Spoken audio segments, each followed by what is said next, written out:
नमस्कार, मैं हूं अतुल सिंघल। स्वागत है आपका हमारे खास कार्यक्रम नमो इम्पैक्ट में। साथियों, इस कार्यक्रम में हम बात करेंगे केंद्र सरकार की विदेश नीति की। आजकल प्रधानमंत्री नरेंद्र मोदी की लोकप्रियता और उनकी विदेश नीति का डंका चारों तरफ बज रहा है। हमने देखा कि किस तरीके से अमेरिका के राष्ट्रपति खुद प्रधानमंत्री से मिलने आए और उनको कहा कि आप सबसे ज़्यादा लोकप्रिय हैं अमेरिका में, आपके हस्ताक्षर मुझे चाहिए, यानी आपके ऑटोग्राफ चाहिए। जब पापुआ न्यू गिनी में प्रधानमंत्री गए तो वहाँ के प्रधानमंत्री ने सारे प्रोटोकॉल तोड़कर मोदी का पैर छूकर स्वागत किया। और इसी प्रकार जेलेंस्की ने मध्यस्थता करने के लिए प्रधानमंत्री नरेंद्र मोदी से मदद मांगी है। इन सब विषयों पर चर्चा करने के लिए हमारे साथ हैं हर बार की तरह हमारे खास मेहमान डॉक्टर नंदकिशोर गर्ग जी। गर्ग साहब, आपकी पहली प्रतिक्रिया।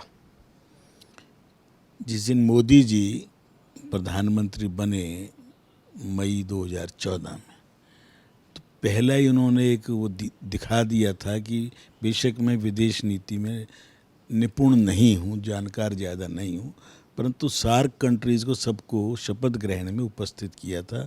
नवाज शरीफ हो, श्रीलंका हो, बांग्लादेश हो, तो ये दिखाया था कि सबको साथ लेके चलने के लिए कोई व्यवहारिकता चाहिए। और उसी के कारण से मोदी जी ने एक इशारा कर दिया था कि हम अपने देश के हित देखेंगे, हमें ना किसी से डरना है ना किसी को डराना है। 200 देश हैं, छोटे देश भी हैं, बड़े देश भी हैं। इतने छोटे देश भी जिनकी आबादी 1 लाख भी नहीं है। और 75 साल में पहली बार प्रधानमंत्री भारत का कोई पापुआ न्यू गिनी में गया है। हाँ जी। मतलब ये इंडियन ओशियन, पैसिफिक ओशियन के अंदर 15 द्वीप हैं ऐसे जिनकी एक फेडरेशन है। उस फेडरेशन के सभी लोगों को आज एड्रेस कर रहे थे। और मज़ा देखो कि इनकी आबादी ज़्यादातर की किसी की 20 लाख, किसी की 30 लाख। पापुआ जिसका आप नाम PNG ले रहे हैं 95 लाख के आसपास है। तो और फ्रेंच भाषा बोलने वाले लोग हैं, क्योंकि जिसका कब्ज़ा रहा उन्होंने वही सिखाई। बिल्कुल ठीक है। पढ़े लिखे हैं, ये नहीं है कि अनपढ़ हैं। कई बार सोचते हैं ना भाई आदिवासी होंगे, 94% वहाँ की लिटरेसी है।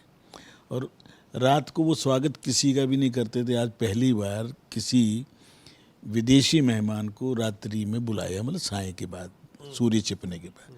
इसका मतलब ट्रेडिशनली वो नज़दीक का साउथ, पूरा अगर दुनिया को 2 हिस्सों में बांटे, नॉर्थ और साउथ, तो ये हिस्से सब साउथ के हैं। और इनके आसपास मोदी जी ने चुपचाप 4-6 बड़े सैनिक अड्डे भी बनाए हैं, जिसके बारे में भारत के लोगों को ज़्यादातर नहीं मालूम। परंतु ये विदेश नीति की सक्सेस ये है कि चीन जहाँ पहुँचना चाहता है, चीन हमें घेरना चाहता है, हमने उसको घेरने के से बराबर की टक्कर देने के लिए क्वेड बनाया। बिल्कुल नया संगठन जिसमें अमेरिका, जापान, ऑस्ट्रेलिया और भारत, 4 देशों का ही संगठन।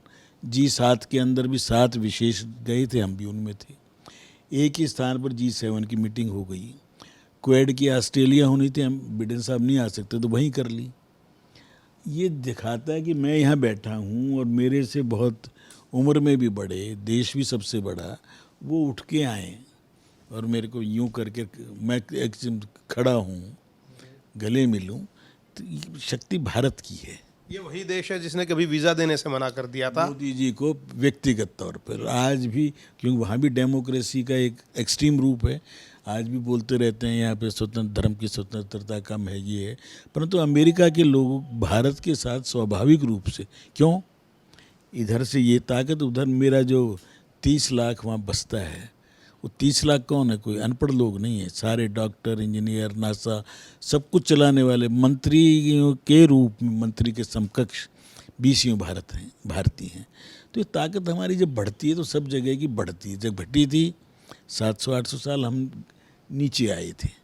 अब मैं समझता हूँ 30-40 साल से हम 90 के बाद हमारा ग्राफ बढ़ना शुरू हुआ है, जिसमें नरसिम्हा राव जी ने पहली बार थोड़ी हिम्मत दिखाई। मुरारजी भाई ने सबसे पहली बार इजराइल से संबंध बनाए। आज इजराइल हमारा कितना काम कर रहा है, और फिलिस्तीन भी। और जॉर्डन, जो मोहम्मद साहब का डायरेक्ट डिसेंडेंट हैं, जो इस्लाम के संस्थापक, वो अपनी गाड़ी एज ड्राइवर बन के मोदी जी को उसी दिन घुमा रहे हैं। मोदी जी जिस दिन इजराइल जा रहे हैं तो जॉर्डन भी जा रहे हैं। जॉर्डन का मतलब प्रैक्टिकली फिलिस्तीनी है। मतलब ये आप ये कहेंगे कि जो मोदी जी की विदेश नीति है उसकी सफलता है कि जो दुश्मन देश हैं वो दोनों बराबर इज्जत दे रहे हैं, यूक्रेन हो, रशिया हो, जॉर्डन हो या इजराइल हो। जिन इस्लामिक देश में कोई फोटो ले जाना मना था धर्म की, वहाँ मंदिर बन रहे हैं। कहाँ? बहरीन में, यूएई में। क्यों? कि उनको पता है कि भारत से व्यापार करना है। भारत के आज लगभग 50 लाख आदमी वेस्ट एशिया में काम करने वाले लोग हैं। उनका वोटिंग राइट नहीं है, वहाँ वोट होता भी नहीं है, परंतु हमें वो फॉरेन एक्सचेंज भेज रहे हैं। फ्री ट्रेड है तो हमारा वहाँ खूब व्यापार चल रहा है। और तो और देखा देखी सऊदी अरब जो इस्लाम का मक्का मदीना है, वहाँ पर उसने धीरे धीरे फिल्म भी दिखानी शुरू कर दी और मॉडर्नाइजेशन की तरफ बढ़ रहा है। इस्लाम के अंदर जो दकियानूसी और जो आ गया था उसको भी मोदी जी मदद कर रहे हैं। मोदी जी उनको भी थोड़ा खुलने का, क्यों हम आज संख्या में ऊँचे हैं, आर्थिक दृष्टि से ऊँचे। 140 करोड़ वर्ल्ड का पॉपुलेशन में नंबर 1 हो गए हैं। आर्थिक दृष्टि से हम 4 ट्रिलियन की हैं इकॉनमी। टारगेट 2075 तक 5 मिलियन का है, 50 मिलियन का है। 50 मिलियन का अर्थ क्या है? आज जो चाइना है, अमेरिका है, वो 40 के आसपास है। इनकी ग्रोथ अब इस सेचुरेशन पॉइंट पर है। हमने बढ़ना है, हम सबको साथ लेके बढ़ेंगे। हमने अगर कोरोना के लिए अगर बनाया इंजेक्शन तो आज पैर क्यों छुए उसने? ये जो हाँ विदेश नीति है इसकी सफलता का क्या कारण मानते मैं हैं? बता ना, जिसने क्या कहा उसने, पप्पू कहना जब सब जगह से हमें इंजेक्शन नहीं मिल रहे थे और मोदी जी ने बिना मांगे भेज दिए। इन छोटे छोटे देशों को जिनको कोई पूछ नहीं रहा था, हमने अपने बच्चे लोगों को तो लगाए 200 करोड़, जिसको ज़रूरत थी भेजे ना। मतलब मोदी जी की नज़रों में छोटा बड़ा कुछ नहीं है। कोई नहीं। और फिर ये 15 हैं भाई, गिनती 200 देशों में। अगर हमने सिरमौर बनना है तो कई बार क्या होता है, गांव में जब बच्चे हम खेलते थे तो जिसके साथ ज़्यादा बच्चे खेल रहे हो वो थोड़ा नेता बन जाता है। तो हमने विश्व नेता बनना है सच्चे मायने में। और किस लिए? सबकी मदद करने के लिए। पूरे वसुधा पर रहने वाला हर, केवल इंसान नहीं, प्रकृति, क्लाइमेट, हर चीज़ की चिंता करने वाला हमारी हिंदू संस्कृति है। हमारी उसको बढ़ावा देते हैं मोदी जी। और उसके अंदर सबसे भाईचारा, सबसे प्रेम, सद्भाव, ये हमारे मूल वो हैं। इसलिए मोदी जी ने आज 21 जून आने वाला है, पूरे विश्व को इतने बड़े बहुमत से योगा को, आज अरब कंट्री में योगा है। भारत में योग के नाम पर अभी भी जो कुछ अपने आप को चांद तारे वाले मानते हैं उनको एलर्जी है। अरे हरा झंडा इस्लाम का नहीं है तो मेरी ग्रीनरी, मेरे खेत हैं, तो तुम्हें किसी लाल या भगवे से क्यों डरना होना चाहिए? मेरे लिए तो सब बराबर हैं। हम कहते हैं राम रहीम एक है, तुम भी तो कहो। लेकिन ये जो विदेश नीति की हम बात कर रहे हैं डॉक्टर साहब, बाकी सब तो ठीक है, लेकिन जो हमारे निकटवर्ती देश हैं, खासतौर से पाकिस्तान और अगर हम चीन की बात करें, उनसे संबंध जैसे अपेक्षित है सुधरना, वो नहीं हो पाया। चीन से इतने तनातनी के बाद भी बिगड़े नहीं हैं। गलवान हुआ है, जो भी कुछ हुआ, चीन से वार्तालाप जारी हैं। उन्होंने धीरे धीरे वार्तालाप के बाद इज्जत से वो पीछे हटे भी हैं। कुछ इलाके बफर जोन थे, सीमांकन प्रॉपर नहीं था चीन से, पर हमारे संबंध बढ़िया भी नहीं है तो वो भी नहीं है कि बोलचाल ही बंद हो। पाकिस्तान से ज़रूर, क्योंकि पाकिस्तान एक आर्टिफिशियल देश है, उसने मिटना ही है। जिस दिन पैदा हुआ था उसी दिन लिखा गया था डेस्टिनी कि पाकिस्तान कैन नॉट एग्जिस्ट। तो आधा तो बांग्लादेश के रूप में अलग हो गया। जो अलग हुए आज पाकिस्तान से, उनकी आर्थिक स्थिति दुगनी अच्छी है। हमारे सारी चीज़ में हम तेल ले रहे हैं, गैस ले रहे हैं, रेल जा रही हैं, हमारा समुद्री जहाज वहाँ होकर गुवाहाटी जा रहा है, तो वहाँ के लोगों को समझदारी दिखाई ना। आज हमारा टेलीफोन के जो वेव्स हैं वो यूज़ कर रहे हैं, हम उनकी कुछ चीज़ें यूज़ कर रहे हैं। तो आज आर्थिक दृष्टि से बांग्लादेश पाकिस्तान से पर कैपिटा इनकम में सब इंडेक्स में बहुत ऊपर। भविष्य में क्या उम्मीद करते हैं कि कैसे ये चलेगी विदेश नीति, और किस प्रकार से भारत जो है, जो आप कह रहे हैं कि नेतृत्व करने की क्षमता रखता है, कर पाएगा पूरे विश्व का? भारत का आज़ादी से पहले भी, हम यूएनओ के संस्थापक 47 से पहले हैं, भारत सबको साथ लेके चलने की कोशिश करता है। नेहरू जी ने भी कोशिश की थी नेतृत्व संभालने की भारत का, परंतु वो बहुत ज़्यादा हाथ जोड़ के और एक तीसरा ग्रुप बनाने की कोशिश की। टीटो, सुकार्ड, 3 ग्रुप, जब 2 ध्रुवीय दुनिया हो तो तीसरा नहीं चल सकता था।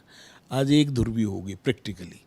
अब तो जिसका जिस क्षेत्र के अंदर प्रभाव होगा, तो हम एशिया के, चीन भी एशिया में और हम भी एशिया में, और पूरे विश्व में हम दोनों मिलकर चलें तो भगवान बुद्ध तो कॉमन है हमारे लिए।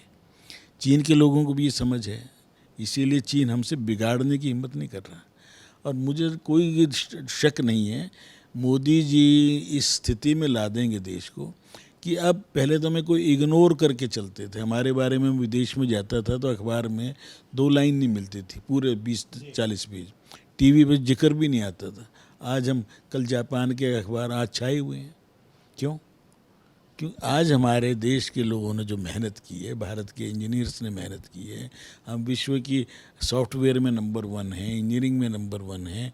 अभी जुलाई मास में हम मंगल ग्रह फिर छोड़ रहे हैं। आज हम हर दृष्टि से आगे, और जब आगे बढ़ेंगे तो खेलों में भी आगे बढ़ रहे हैं, कूटनीति में भी। आज जयशंकर जी, इससे पहले सुषमा जी, जहाँ भी आफत आई भारतीयों पर सबसे पहले निकालने पहुँचे ना। अब सूडान से लाए हैं और यूक्रेन से लाए थे, कितना मुश्किल काम था, पर पासपोर्ट क्या था? झंडा, तिरंगा झंडा देखकर युद्ध विराम हो जाए। ये शक्ति है हमारी, और शक्ति है हमारी शांति की। यूक्रेन युद्ध में भी हमारी भूमिका बहुत बड़ी होने वाली है। आखिरी सवाल, जब शुरू में पहला कार्यकाल था नरेंद्र मोदी जी का या एनडीए सरकार का, उस वक्त लगातार विदेश दौरे किए प्रधानमंत्री ने, और विपक्ष आलोचना करता था कि ये तो एक तरीके से एनआरआई प्रधानमंत्री हैं, विदेश में ज़्यादा रहते हैं और भारत में कम आते हैं। आपको लगता है सारा वो जो उन्होंने उस वक्त काम किया था उसका असर अब दिखाई दे रहा है 8 साल बाद या 9 साल बाद? वो बीज तो बोने में और फसल आने में कोई भी 6 महीने मिनिमम लगते हैं, बच्चे पैदा होने में 9 महीने लगते हैं। ये सारा जो उस समय भूमिका के तौर पर सब लोगों से व्यक्तिगत संबंध बनाए, 1 to 1। आज क्या है, आज सीनियर मोस्ट नेता, मतलब एक्सपीरियंस में भी विश्व में मोदी जी, 72% लोगों की पूरे विश्व में पसंद मोदी जी। तो एक दिन में थोड़ी होता है, एक शुरू तो 1% से शुरू हुआ था ना, 0 से ही हुआ था ना, बल्कि माइनस से, वीसा भी नहीं देंगे। और आज भारत का सुनक मिलेगा तो गर्व होता है जब हमारे ही देश का। अब अमेरिका के क्या कह रहे हैं? ऑटोग्राफ दे दो बच्चे। और ऑस्ट्रेलिया वाला अभी जा रहे हैं ना सिडनी, बाई चांस हमारे एस के गर्ग जो डायरेक्टर जनरल है उनका दामाद उसको कंपेयर कर रहा है, तो मुझे खुशी होगी जान के। 20,000 वो जो है ना की कैपेसिटी फुल हो चुकी है ऑलरेडी। तो ये देश का गर्व है, हम सबको भारतीयों को खुश होना चाहिए। इसके अंदर किसी को मोदी से विरोध कर लो, देश से विरोध मत करो। आप, मैं केवल एक ही बात कर रहा हूँ, मोदी का विरोध करते करते देश से विरोध मत करो। सभी से मेरी अपील है, भारतीय बनकर खुशी महसूस करो। भगवान ने ये अच्छे दिन दिए हैं कि आज हम गर्व करके, सीना ऊंचा करके पूरे विश्व में घूमते हैं। बहुत बहुत धन्यवाद हमसे बात करने के लिए। निश्चित तौर पर ये गर्व का विषय है जिस प्रकार से भारत का डंका पूरे विश्व में बज रहा है। और डॉक्टर नंदकिशोर गर्ग का ये साफ कहना है कि जो प्रधानमंत्री मोदी ने 9 साल पहले मेहनत करनी शुरू की थी, वसुधैव कुटुंबकम की जो नीति है उस पर वो चले थे, सबका साथ, सबका विकास और सबका विश्वास का जो नारा दिया था उसका असर अब दिखाई दे रहा है। और आने वाले दिनों में और स्पष्ट रूप से भारत पूरे विश्व का नेतृत्व करने के लिए तैयार हो जाएगा। कैमरा पर्सन वीरेंद्र मिश्रा के साथ अतुल सिंघल, दिल्ली।